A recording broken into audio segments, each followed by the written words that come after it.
Bien, hermanos, que el Señor le continúe bendiciendo a cada uno de ustedes. Damos gracias al Señor por esta oportunidad y queremos aprovechar la ocasión para dar la bienvenida a cada uno de ustedes. Y gracias al Señor por estas canciones que se han tenido al principio. Así es que le voy a invitar, puesto de pie, que tengamos una lectura, ya que vamos a estar un rato sentados.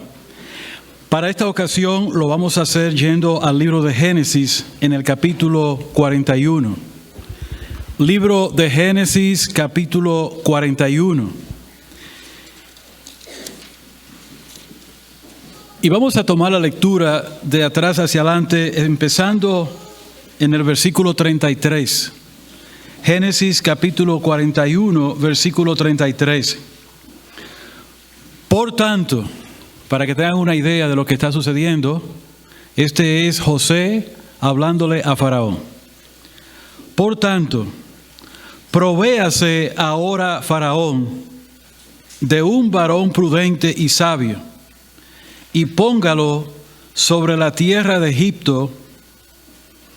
Haga esto Faraón y ponga gobernadores sobre el país, y quinte la tierra de Egipto en los 7 años de abundancia, y junten toda la provisión de estos buenos años que vienen, y recojan el trigo bajo la mano de Faraón para mantenimiento de las ciudades, y guárdenlo. Y esté aquella provisión en depósito para el país, para los 7 años de hambre que habrá en la tierra de Egipto, y el país no perecerá de hambre. Vamos a retornar al versículo 1 del capítulo 41. Verso 1, un poco más hacia atrás, capítulo 41. Aconteció que pasado 2 años tuvo Faraón un sueño. Le parecía que estaba junto al río, y que del río subían 7 vacas hermosas a la vista y muy gordas, y pasían en el prado, y que tras ellas subían del río otras 7 vacas de feo aspecto y enjuntas de carne, y se pasaron cerca de las vacas hermosas a la orilla del río, que las vacas de feo aspecto, enjuntas y enjunta de carne, devoraban a las 7 vacas hermosas y muy gordas, y despertó Faraón.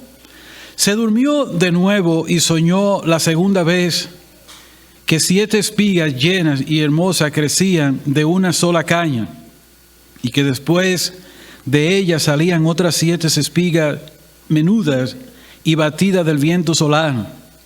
Y las 7 espigas menudas devoraban a las 7 espigas gruesas y llenas. Y despertó Faraón, y he aquí que era su sueño. Sucedió que por la mañana estaba agitado su espíritu, y envió e hizo llamar a todos los magos de Egipto y a todos los sabios, y les contó Faraón su sueño, mas no había quien los pudiese interpretar a Faraón. Entonces el jefe de los coperos habló a Faraón diciendo: me acuerdo ahora de mis faltas. Cuando Faraón se enojó contra sus siervos, nos echó a la prisión de la casa del capitán de la guardia, a mí y al jefe de los panaderos. Y él y yo tuvimos un sueño en la misma noche, y cada sueño tenía su propio significado.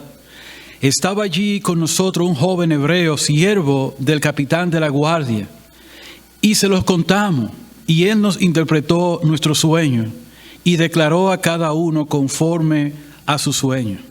Y aconteció que como él nos lo interpretó, así fue. Yo fui restablecido a mi puesto, y el otro fue colgado. Entonces Faraón envió y llamó a José, y lo sacaron apresuradamente de la cárcel, y se afeitó y mudó su vestido, y vino a Faraón. Y dijo Faraón a José: yo he tenido un sueño, y no hay quien lo interprete, mas he oído decir de ti que oyes sueño para interpretarlo. Respondió José a Faraón diciendo: no está en mí. Dios será el que dé respuesta propicia a Faraón.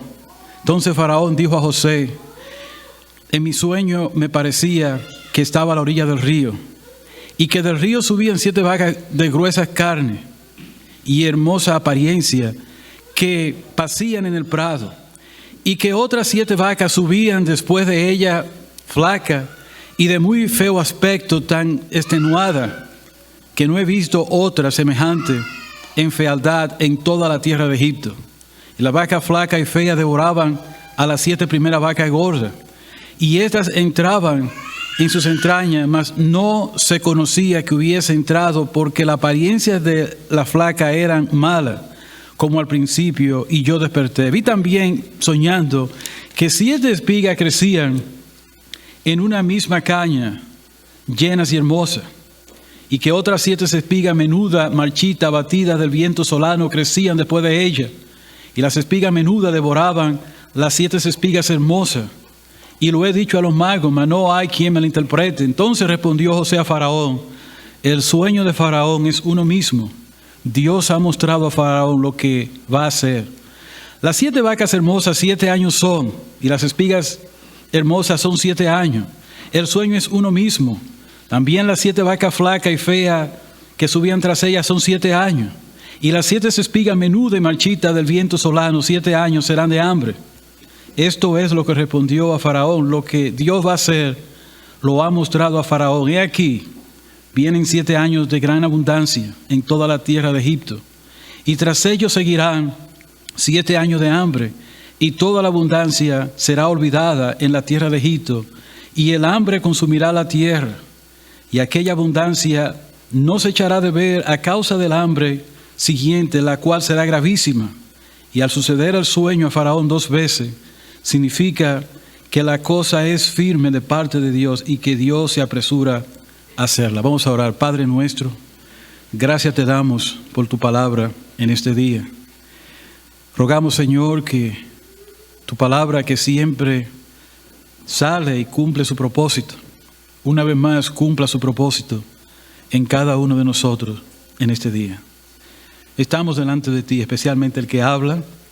Tú conoces, Señor, mi condición, también conoces la condición de cada hermano y cada persona que escuchará tu palabra en este día. Prospérala grandemente en nuestra vida. En Cristo Jesús, Señor nuestro. Amén. Hermano, es una lectura muy larga. Es, dicho sea de paso, una lectura para todos nosotros que tal vez no hemos tomado el tiempo suficiente para leer la Biblia, pues ya leímos una gran porción de ella durante la semana. Hermanos, en esta mañana vamos a hablar bajo el tema un buen mayordomo. El concepto bíblico del creyente como un buen mayordomo, nótese que he dicho buen mayordomo, porque usted y yo podemos ser mayordomo, bueno o malo. De manera que las dos clasificaciones podrían aplicar. Yo puedo decir que soy un mayordomo, pero la pregunta es: ¿eres tú un mayordomo bueno o eres tú un mayordomo malo? Y tenemos ejemplo de esto en la palabra de Dios. Pero el concepto bíblico del creyente como un buen mayordomo es amplio en la Biblia, pues el mismo abarca muchas áreas en la vida de un creyente, desde áreas tales como la finanza, que es lo que vamos a ver en esta mañana, áreas tales como nuestros diezmos y ofrendas, nuestras posesiones materiales en este mundo, nuestra salud, nuestros dones, nuestro talento, etc. Y sería imposible el que nosotros en el balance de nuestro tiempo pudiéramos agotar cada una de las áreas a las cuales hemos sido llamados a ser buenos mayordomos en una sola exposición.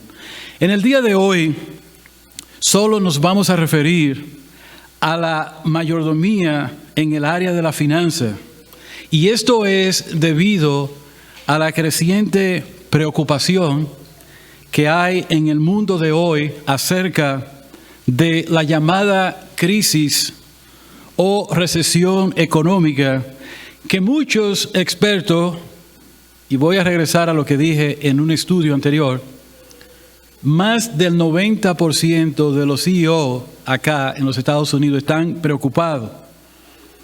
Por eso vimos que la semana pasada la Reserva Federal aumentó los intereses para hacer lo que ellos llaman que la economía vaya más despacio. Y eso mandó realmente la bolsa de valores a un número negativo.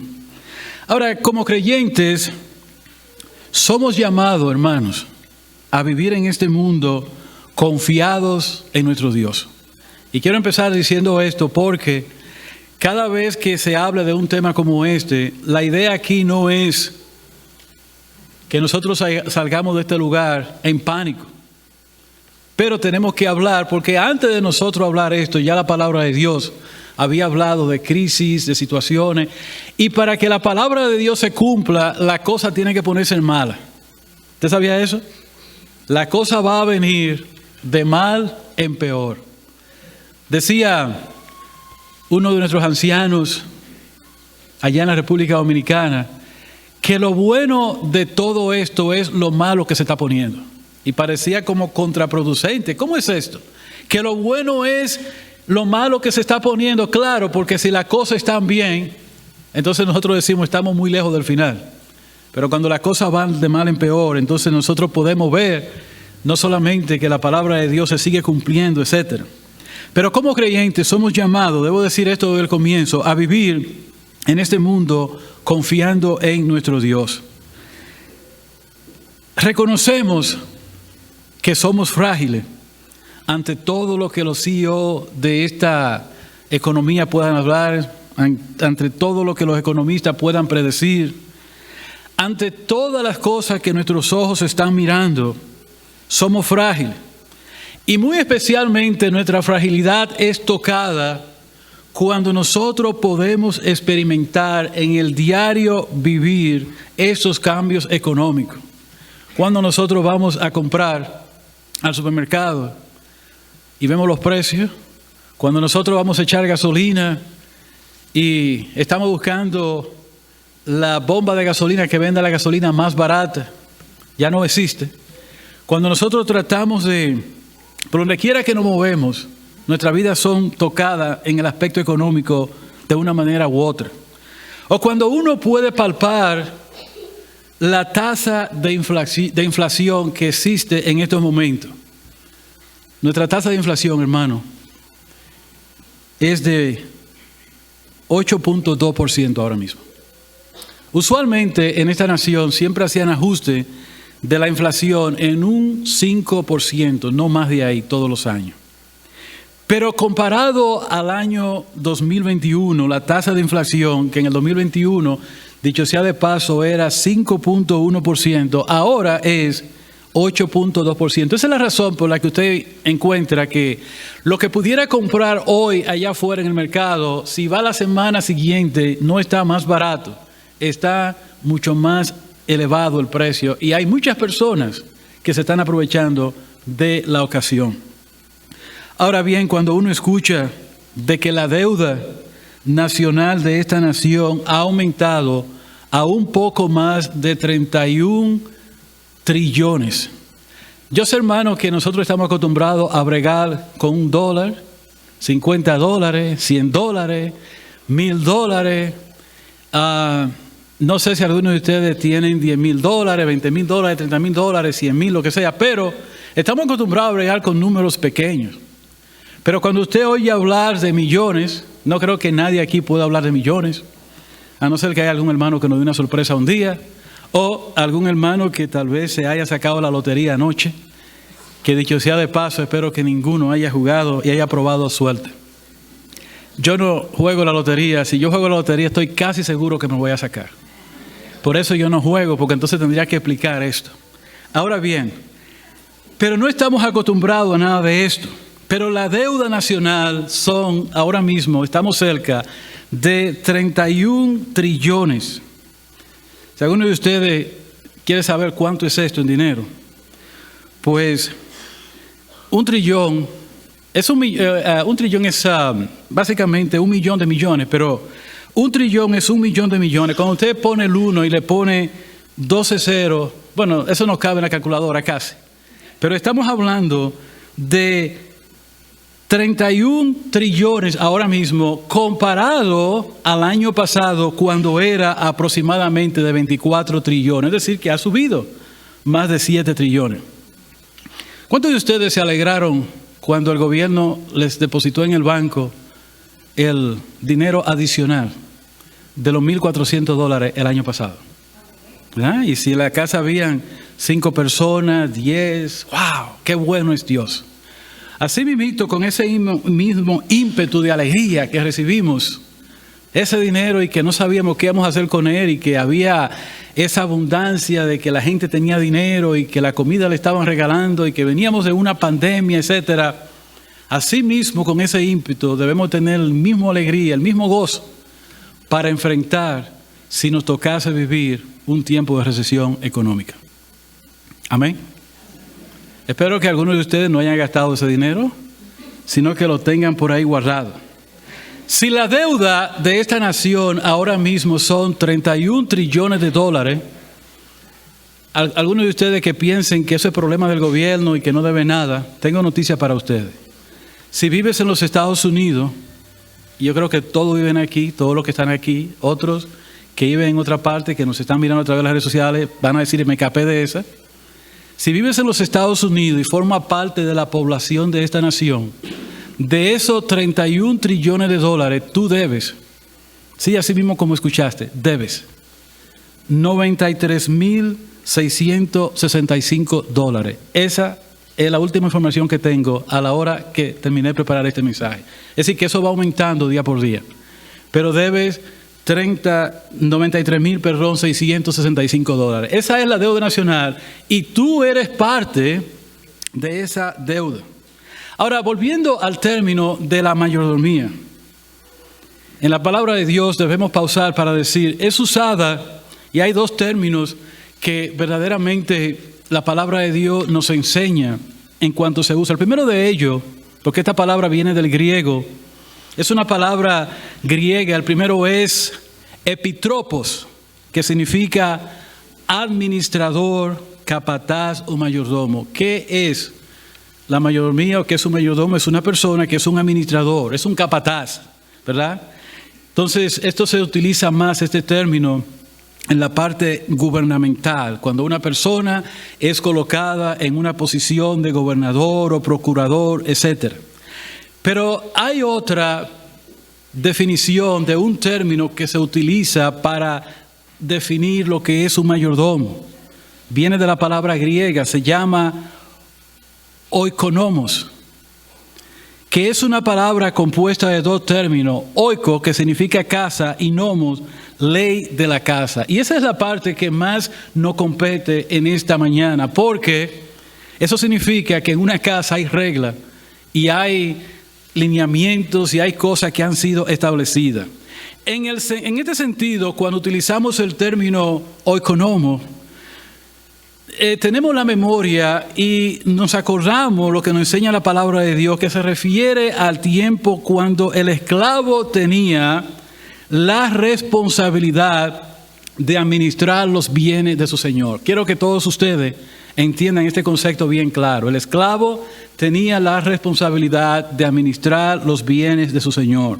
Ahora bien, dependiendo del contexto en el cual se use, en otras ocasiones esto pudiera significar, la palabra oikonomos pudiera significar dispensación, mayordomía, gerencia, organización, administración, orden, plan o formación. Pero la idea es, hermano, la idea es que esto se refiere principalmente al orden o la administración de un hogar o de los asuntos domésticos. En ese sentido más práctico, el apóstol Pablo utilizó estas palabras.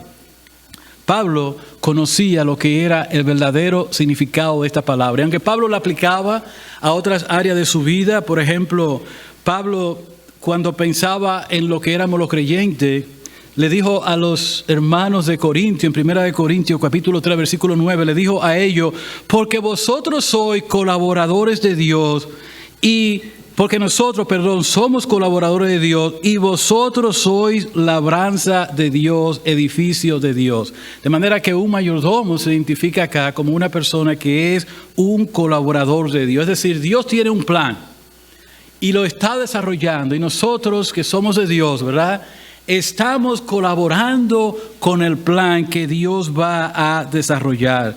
Pablo tenía este concepto muy claro, por ejemplo, en su vida. Y de esta manera Pablo entendía esto también en lo que era la predicación del Evangelio. Porque Pablo entendía de que el Señor lo llamó a predicar al Evangelio. Él estaba comisionado a hacerlo. Entonces eso es para que entiendan que hay otra aplicación en este sentido. Ahora bien, como mayordomos, hermanos, tenemos que ser buenos administradores.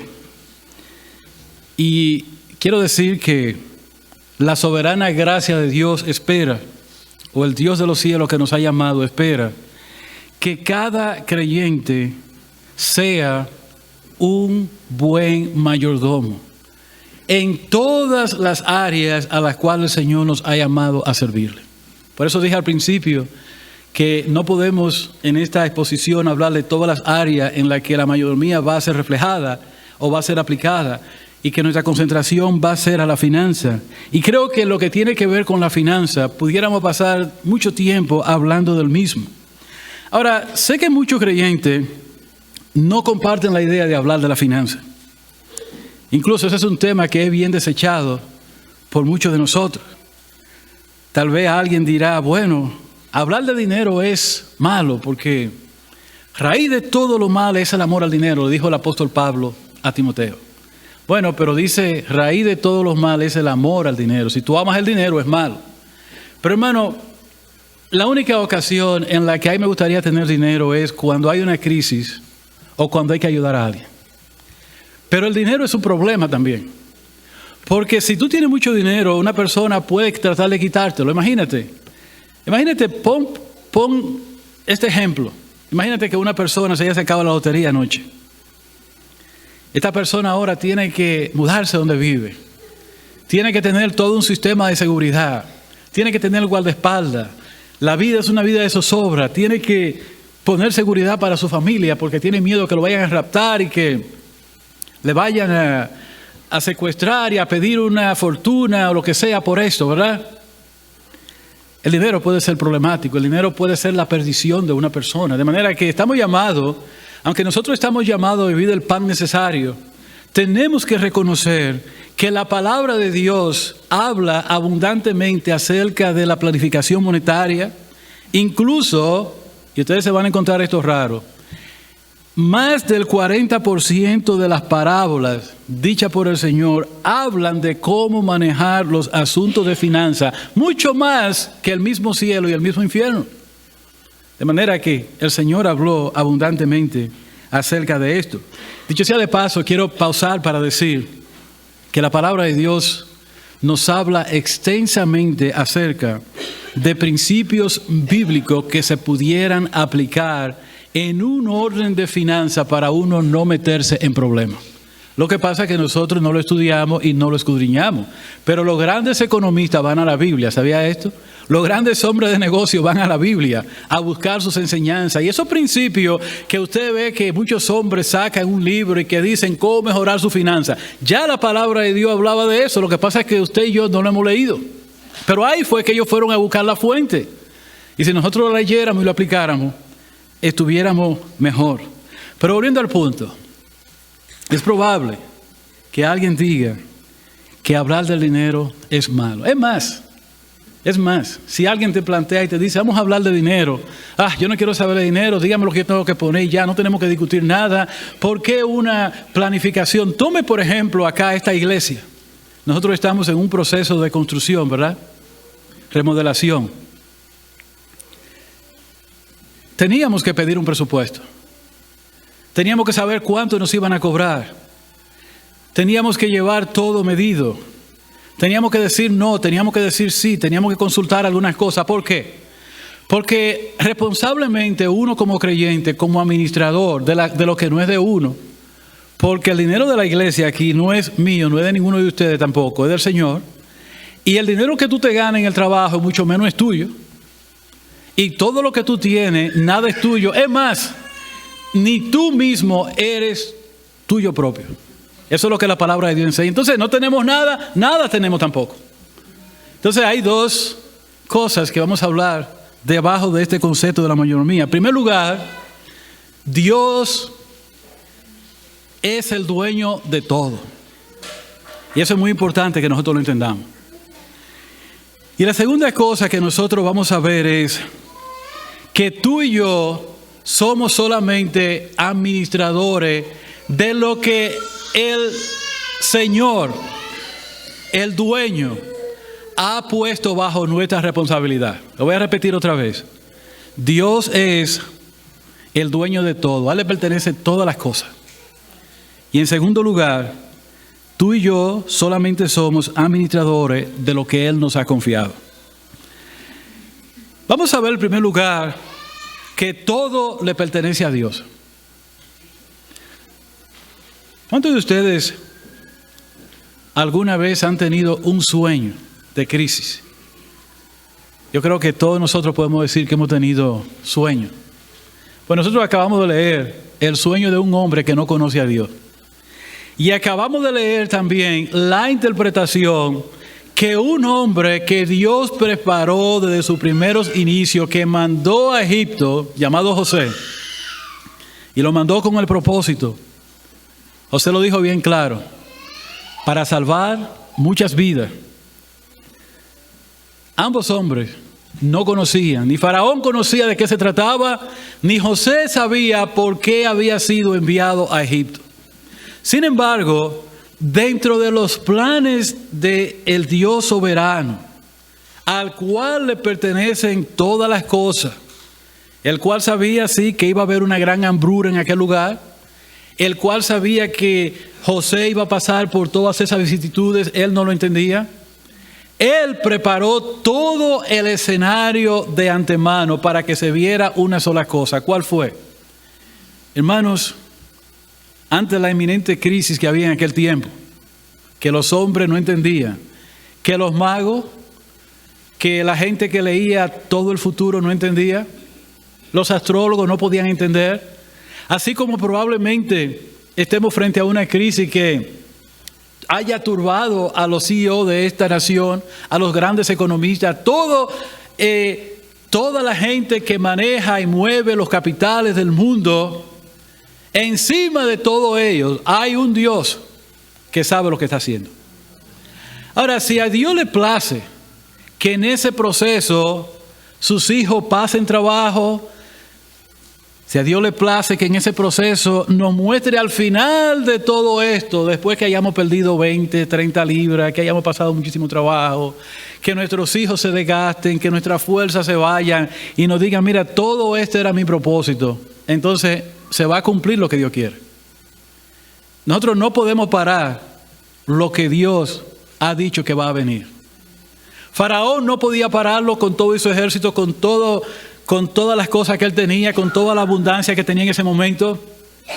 Sin embargo, Dios tuvo que enviar a José con este propósito para interpretar los sueños. Por eso quiero decirle algo, hermano. Vamos a escuchar todo lo que los grandes hombres considerados de esta economía nos dicen. Pero nosotros vamos a ir a nuestra Biblia y vamos a entender que sobre todas estas cosas hay un Dios soberano que tiene propósito que nosotros no entendemos. Y aunque los hombres hablen todos los disparates del mundo, aunque los hombres hagan toda la conjetura del mundo, sobre ello hay un Dios. El Dios que cuando vino la pandemia en el año 2020, envió y permitió esta enfermedad con un propósito que no entendemos. La gente pensaba que el mundo se iba a acabar, hizo fechoría y ahora está preocupado. La gente pensaba que era el final del mundo y todavía estamos aquí. La gente que decía, sí, me arrepiento y volvió otra vez a su mismo pecado. El mismo Dios, hermano, que envió a esta nación también el ataque del 11 de septiembre, que la gente decía, no volveremos a hacer lo mismo. Y la gente volvió a hacer lo mismo. Hermano, Dios está en control independientemente de lo que nosotros pensamos. Pero todo le pertenece a este Dios, hermano. Si Dios decidiera agarrar todo este planeta Tierra y destruirlo y desaparecernos a nosotros, gloria a Dios por ello, porque esto es de Él. Usted va a decir, wow, eso es trágico. Pues claro que es trágico. El pecado ha traído una tragedia que nosotros no podemos entender. Ahora, si tú miras tu Biblia y tú ves la responsabilidad de lo que es la mayordomía. Cuando Dios colocó a nuestros primeros padres en el huerto del Edén, ¿qué esperaba Dios? Una buena mayordomía de parte de Adán. Cada hombre que Dios llamó en su generación y en su tiempo, ¿qué esperaba? Una buena mayordomía de parte de ese hombre, de esa mujer. ¿Y qué pasó? Y nosotros llegamos aquí hasta el tiempo cuando José fue preparado para ser mayordomo en tal sentido. Ahora vamos a ver, todo le pertenece a Dios. Y volvemos a nosotros como mayordomo.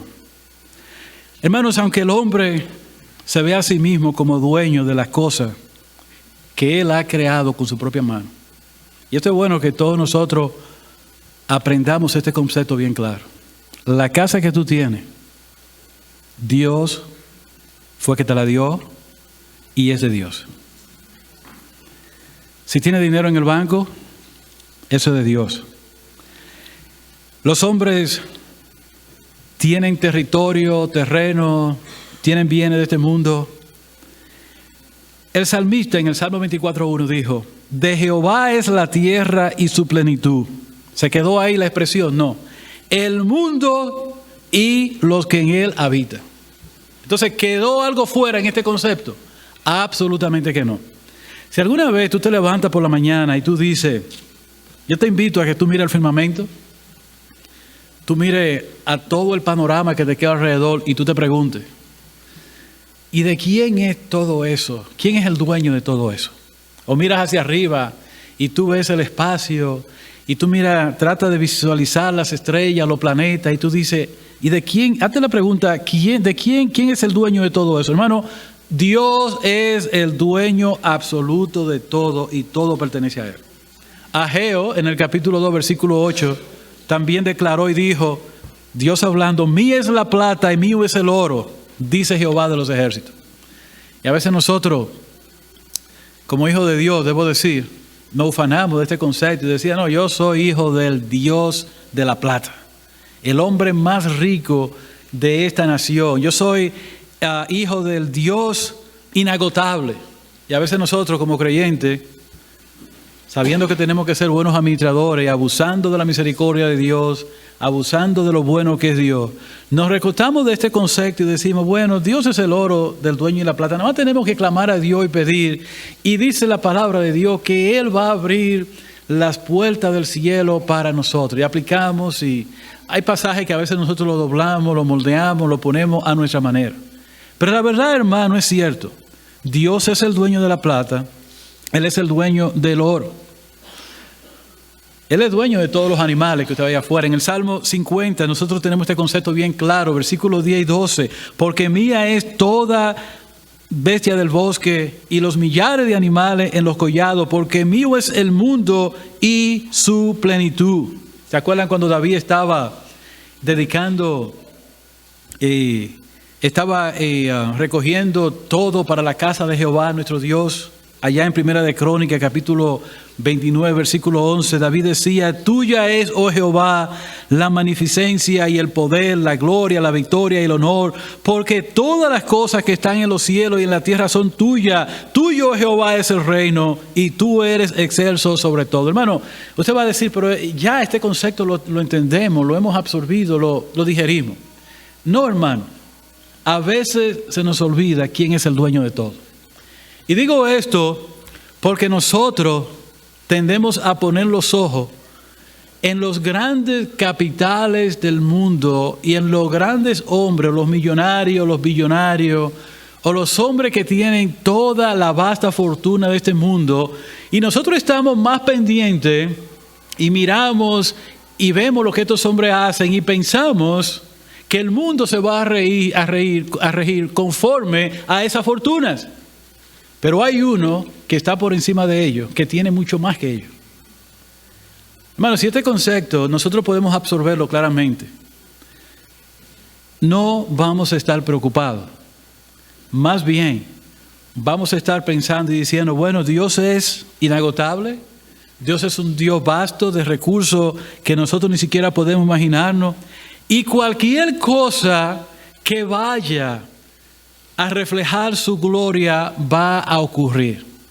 De manera que la próxima vez que tú oigas hablar acerca de el hombre más millonario del mundo, que tus ojos vayan mucho más arriba de él.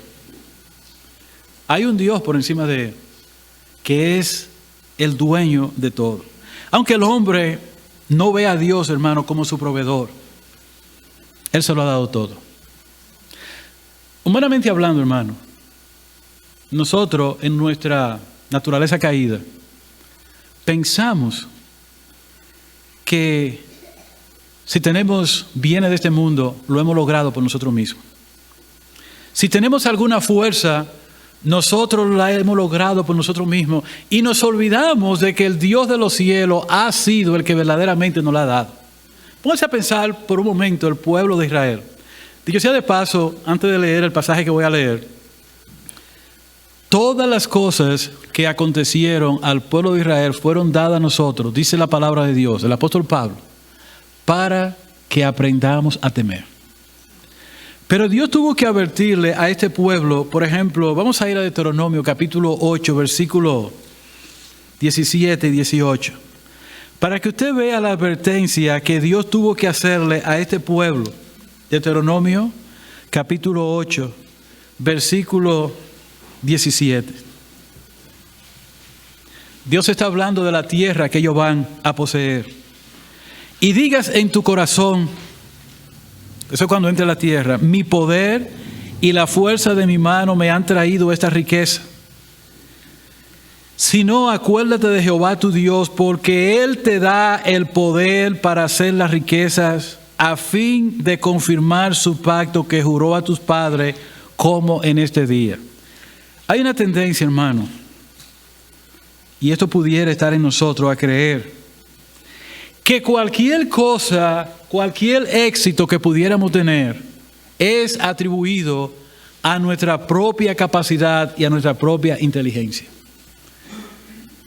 El hombre es polvo. Eso es lo que nosotros somos, hermano. Polvo eres, en polvo te convertirás. Confesamos que Dios le ha dado al hombre capacidades. Pero es Dios quien le ha dado. Si el hombre es un ser inteligente, si el hombre es un ser racional, todo esto Dios lo ha dado al hombre. Y la única cosa que el hombre debe de hacer es dar la gloria a Dios debidamente. Aunque el hombre en su caída no reconozca que todo pertenece a Dios, hermano. Él mismo, Él es propiedad de Dios. En el Salmo 100, versículo 3, mire cómo decía el salmista: Él nos hizo y no a nosotros mismos, pueblo suyo somos y oveja de su prado. Ese concepto es maravilloso, hermano, entenderlo. ¿Por qué? Porque si nosotros podemos digerir este concepto de que nosotros somos de Dios, de que Él nos hizo, de que todo es lo que Dios quiere hacer con nosotros, no vamos a estar preocupados. No vamos a estar turbados, al contrario, vamos a decir, se hará conforme a la voluntad de Dios. El día que nosotros vinimos al Señor, hermanos, fuimos comprados y no hay precio que pudiera calcularse por esta compra. Fuimos comprados por la sangre de Cristo. Ahora, en segundo lugar, hermano, y este es el balance de nuestro tiempo, eres solo un administrador de lo que Dios te ha confiado. Recordando el pasaje que hemos leído en Génesis capítulo 41. Me encanta mucho cuando leo este pasaje de que José se vio en aquel lugar interpretando el sueño de Faraón. Y que José, que ya venía adquiriendo cierta experiencia como administrador, dicho sea de paso, si lees la historia te vas a dar cuenta, en el mismo momento que José fue puesto en la casa de Potifar, trabajaba administrando aquel lugar. Cuando José fue a la cárcel, también administraba manejando en la cárcel. Cuando José llega a interpretar los sueños de Faraón. Y José le dice a Faraón claramente lo que él debe de hacer. Todo eso, hermano, Dios lo fue preparando.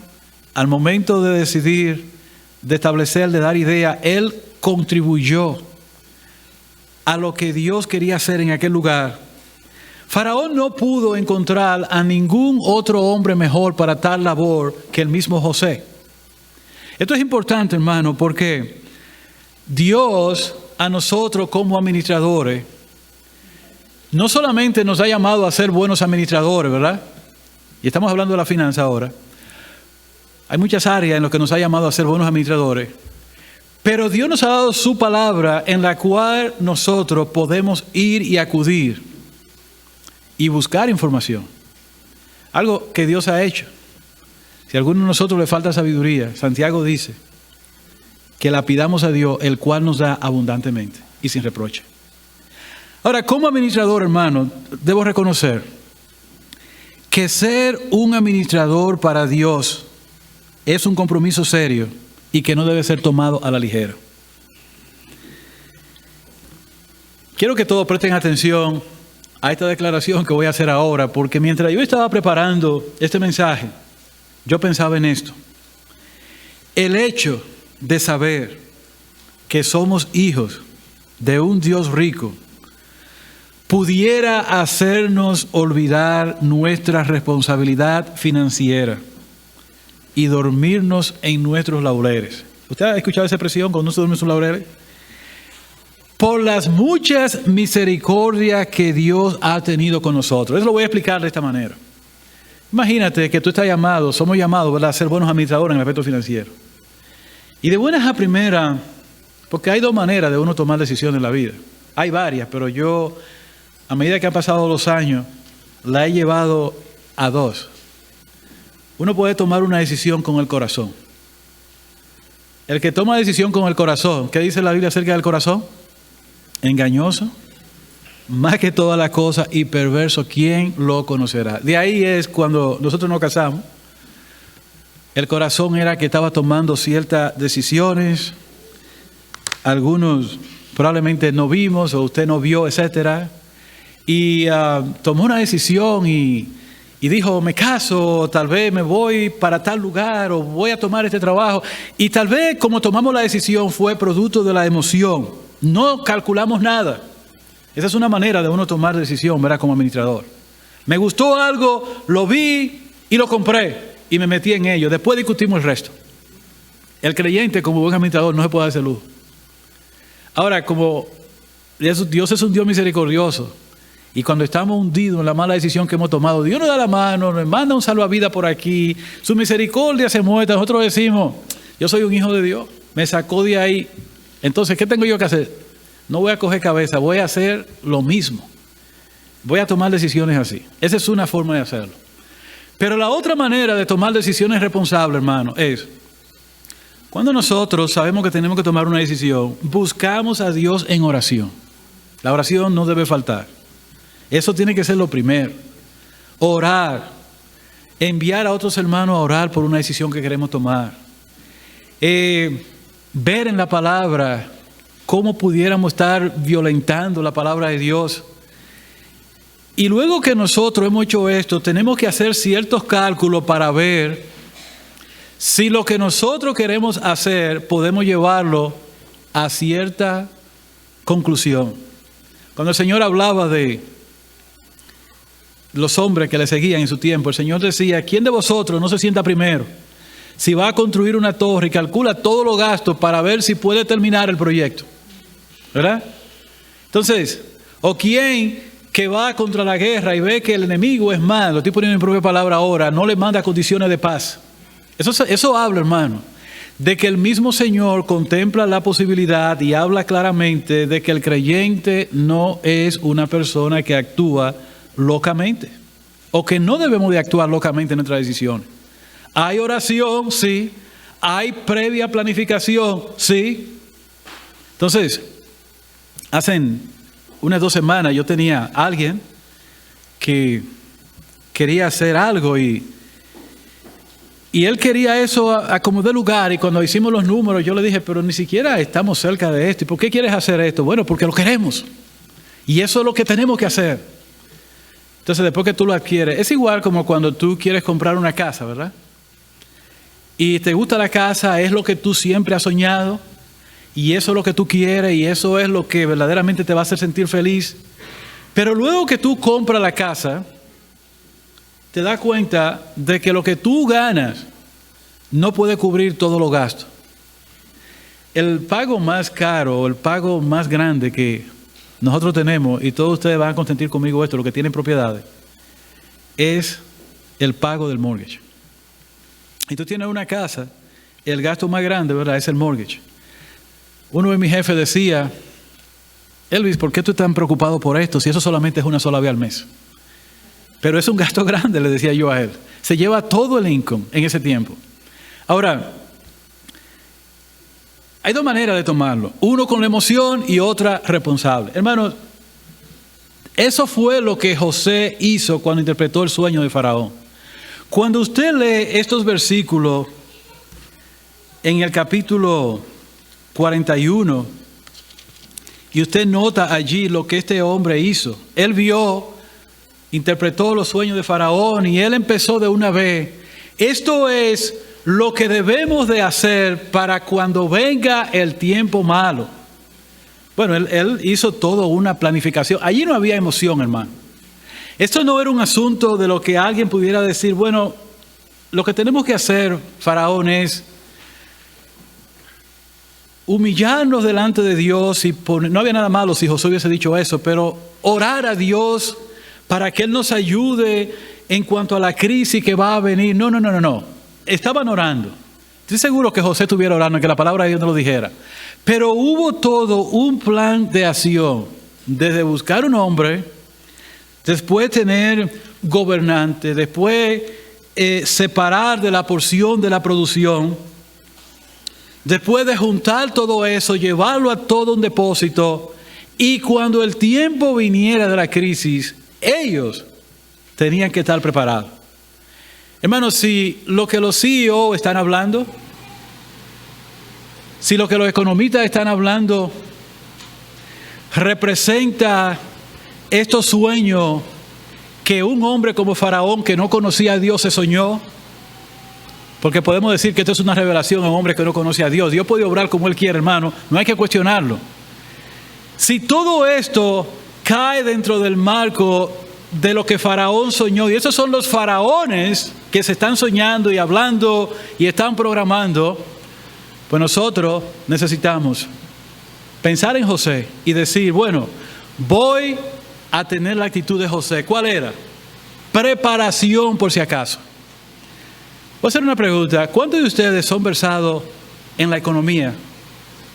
¿Cuántos de ustedes conocen de asuntos económicos? ¿Cuántos conocen, por ejemplo, de la banca? ¿Cuántos conocen de inversiones? Yo voy a reconocer que todos, incluyéndome a mí, somos probablemente ignorantes en tal sentido. Ahora, cuando José planificó esto, no se estaba muriendo del miedo por lo que venía. Hermano, y lo que soñó Faraón, dice la palabra de Dios, que la actitud de Faraón era una que lo fatigó en espíritu, se compungió completamente. Ahora, José sabía que Dios interpretaba los sueños y él veía a Dios por encima de todas esas cosas, que es lo que nosotros tenemos que hacer. Pero no significa con eso que como administradores no tomemos el compromiso serio. Bueno, no debemos de recostarnos de que Dios es el Dios que nos ha sacado de todos los líos que nosotros hemos hecho. ¿Usted quiere una persona que haga más lío que un hijo de Dios? Nosotros nos metemos mucho lío.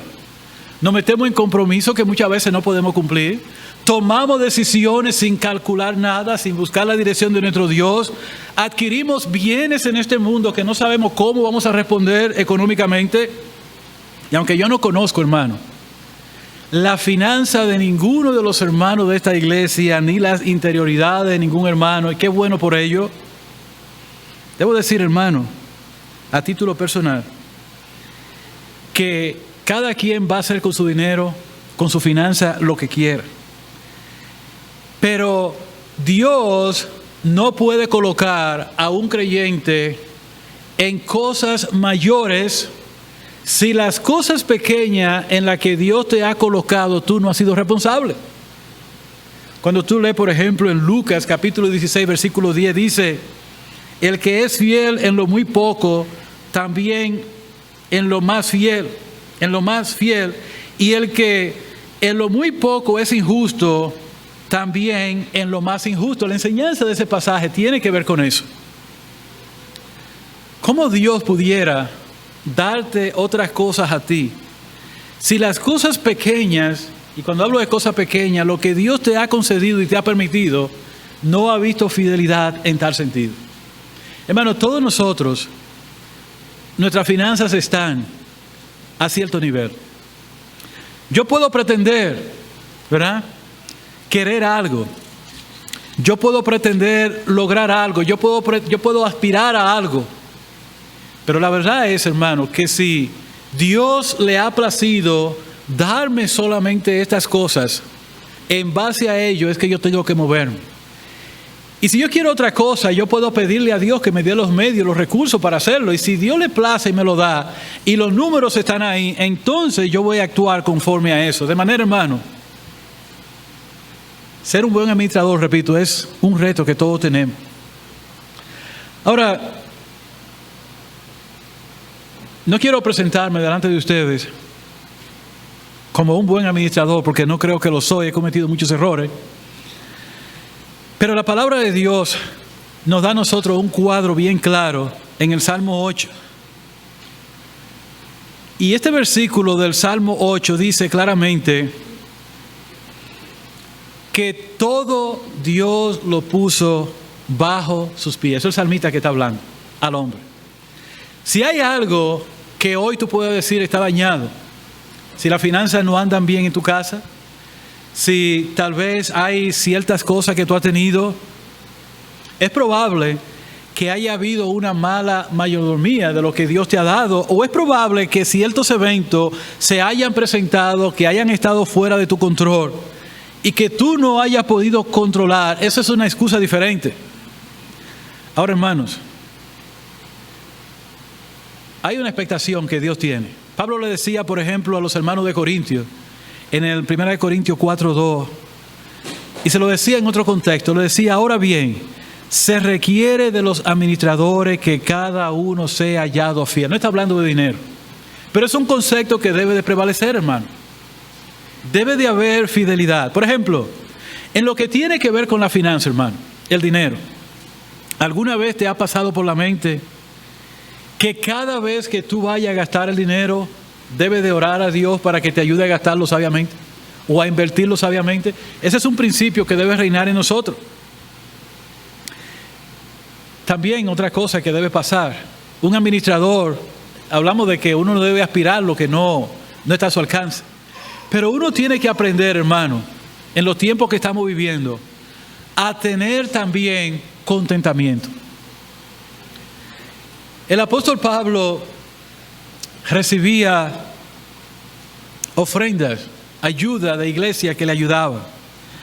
Pero en la carta de Filipenses capítulo 4, versículo 11 al 13, Pablo decía: no lo digo porque tenga escasez, pues he aprendido a contentarme cualquiera que sea mi situación.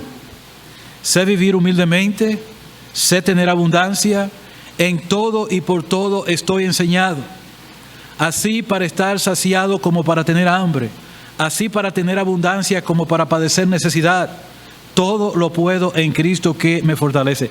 Si usted leyó ese pasaje junto conmigo, se va a dar cuenta que Pablo no está describiendo otra cosa más que la circunstancia que él estaba pasando como un hijo de Dios.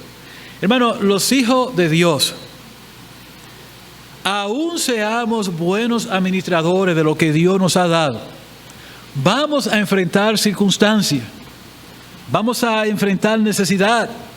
No quiere decir que todo va a estar bien en todo momento, pero debemos de aprender este principio, que cuando algo falta, debemos de dar gracias a Dios porque lo tuvimos en algún momento. Y si no lo hemos tenido, debemos de dar gracias a Dios porque no lo tenemos. Y si a Dios le place dárnoslo un día, amén y gloria a Dios por ello. Pero a veces la falta de contentamiento hace que nosotros queramos tener cosas que están mucho más allá de nuestro alcance. ¿Qué le parece a usted, como buenos administradores, la gran batalla que libramos con la codicia en un momento determinado? ¿Alguno de ustedes sabe lo que es la codicia? Querer lo que el otro tiene.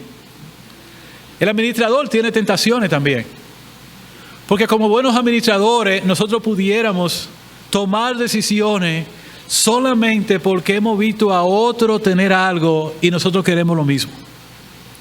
¿A qué nos va a llevar eso? Bueno, la palabra de Dios, en Éxodo, por ejemplo, el Señor habló a su pueblo y le decía claramente que no codiciase, entre otras cosas, la casa de su prójimo en la primera parte. No codicie lo que tu prójimo tiene. Hermanos, en el mundo en el cual nosotros estamos viviendo hoy, la codicia es un pecado latente. ¿Por qué? Porque la codicia, batallamos con ella, a veces gana la batalla nosotros como buenos administradores, y nosotros incurrimos en cosas que no deberíamos de hacerla porque nuestros recursos no nos la permiten, y estamos viviendo mucho más allá de nuestro medio. ¿Sabe a qué nos lleva la codicia a nosotros muchas veces? El deseo por ostentar algo. Nos lleva a nosotros a tomar decisiones como, por ejemplo, tomar un préstamo. Todos hemos pasado por ello, hermano. Lo digo como vergüenza. Hemos utilizado el llamado dinero plástico para poder sufragar nuestras codicias, las cosas que nosotros queremos, que no podemos adquirir con nuestros recursos naturales o con los recursos que nosotros disponemos en un momento determinado. Son cosas, hermano, que tenemos que pensar. Si hemos de ser buenos administradores, debe de haber en cada uno de nosotros contentamiento.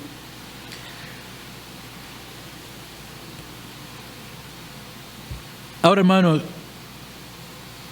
hay una influencia grande, con esto voy a concluir, de la publicidad del mundo. No sé cuántos de ustedes pueden ver ese ataque que hay. La publicidad es una cosa tremenda. A veces tú estás sentado en tu casa, te presenta un anuncio por la televisión, o tú sales allá afuera y ves un gran anuncio en un board de eso publicado. Y tú no tienes esa necesidad, pero la publicidad está llamada a crear una necesidad que tú no tienes.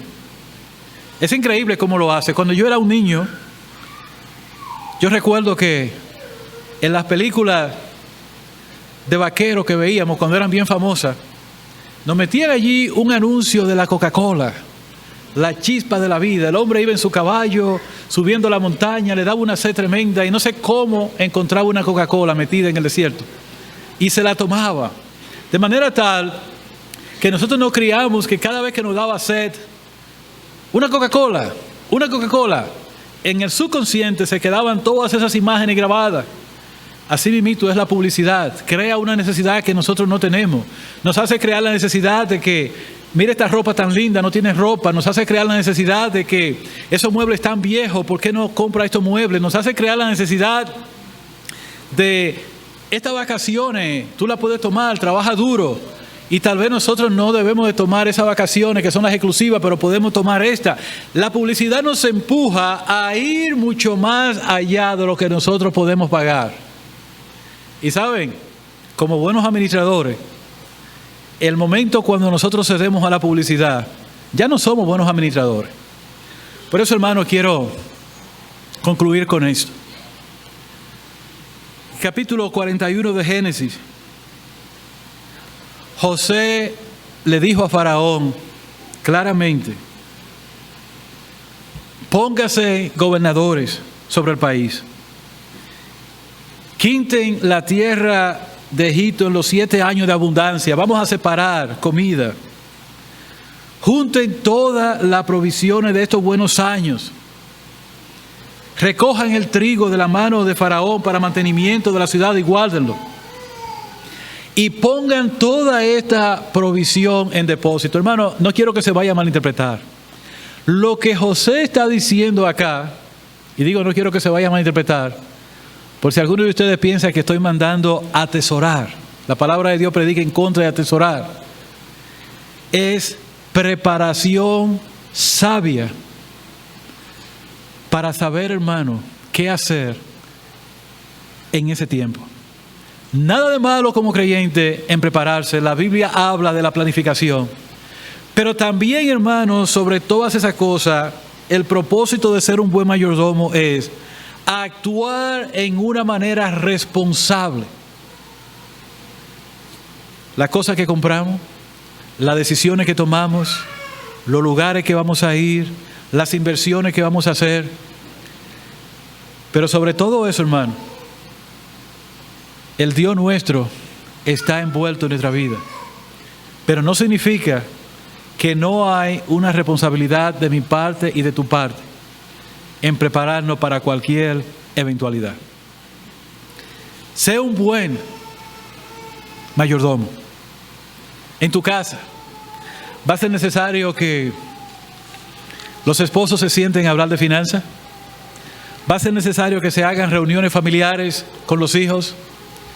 Va a ser necesario que estemos atentos a la noticia, a todos los eventos. Y va a ser necesario, hermano, que tengamos todo este diálogo, si sea posible, sabiendo que el Dios nuestro está por encima de todo, pero que no estamos ignorando los tiempos ni los eventos. Y hermano, y si al Señor le place que sea de una manera, demos gloria a Dios por ello. Porque para que la palabra de Dios se cumpla, o mejor dicho, el cumplimiento de la palabra de Dios es que las cosas deben venir de mal en peor. Que el Señor pues nos continúe bendiciendo. Puesto de pie, hermano. Padre, te damos las gracias en esta mañana por el privilegio que tú nos has dado de leer tu palabra, de meditarla, de estudiarla. Ahora, Señor, que vamos a nuestros hogares, queremos rogar, Señor, que tú nos lleves con bien, bajo tu dirección, y que tú nos des sabiduría en todas las decisiones que tenemos que tomar. En cualquier eventualidad, Señor, que se presente, tú nos ayudes a tomar decisiones sabias, a orar, a buscar tu rostro primero, a no dejarnos llevar, Señor, de nuestras emociones, que son muchas. Danos pues sabiduría en medio de los tiempos. Bendícenos y dirígenos el resto de esta tarde en Cristo Jesús, Señor nuestro. Amén.